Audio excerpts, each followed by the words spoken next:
एसएवी की प्रस्तुति।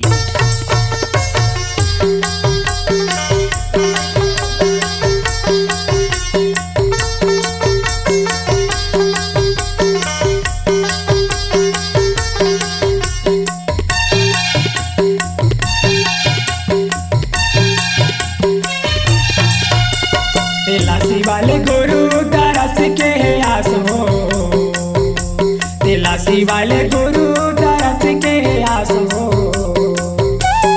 चरण कुंडी पानी मां बुझा दे मोरी प्यास हो, चरण कुंडी पानी मां बुझा दे मोरी प्यास हो। तेलासी वाले गुरु तरस के आस हो, तेलासी वाले गुरु तरस के आस हो।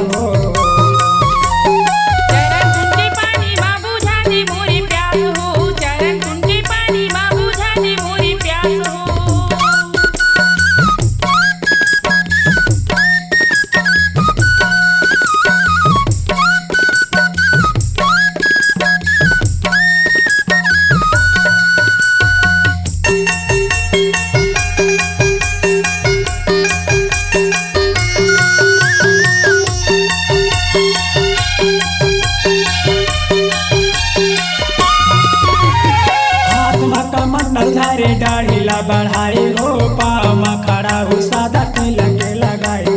हाथ में कमंडल धारे डाढ़ीला बढ़ाई हो, पाँव में खड़ा हो सादा तिलक के लगाई हो।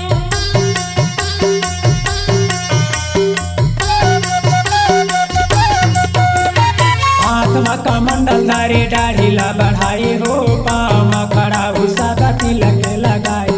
पाँव में खड़ा हो सादा तिलक के लगाई हो।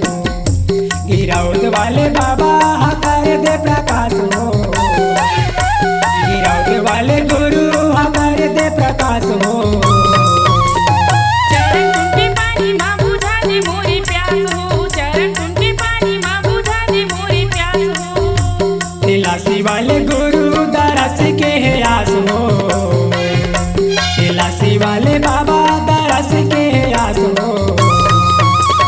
चरण कुंडी पानी मां बुझा दे मोरी प्यास हो, चरण कुंडी पानी मां बुझा दे मोरी प्यास हो।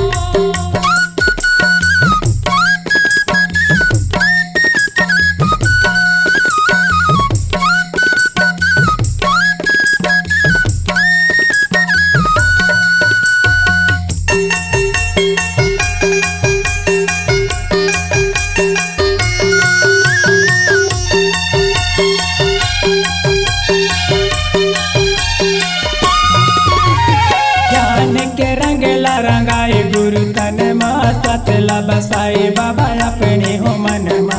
ज्ञान के रंगीला रंगाई गुरु तन मां, सतीला बसाई गुरु अपने हो मन मां।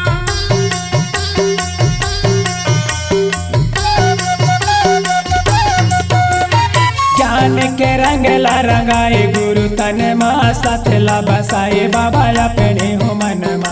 सतला बसाई बाबा अपने हो मन मा। टटुआ धाम वाले झंकार पे निराश हो, टटुआ धाम वाले झंकार पे निराश हो। चरण कुंडी पानी मां बुझा दे मोरी प्यास हो, चरण कुंडी पानी मां बुझा दे मोरी प्यास हो। तेलासी वाले गुरु दरस के आस हो, तेलासी वाले बाबा दरस के आस हो। चरण कुंडी पानी मां बुझा दे मोरी प्यास हो, चरण कुंडी पानी मां बुझा दे मोरी प्यास हो। चरण कुंडी पानी मां बुझा दे मोरी प्यास हो, चरण कुंडी पानी मां बुझा दे मोरी प्यास हो, चरण कुंडी पानी मां बुझा दे मोरी प्यास हो। SAV Sukhdev audio video studio Masturi. Recording हेतु संपर्क करें मोबाइल नंबर 7898730151।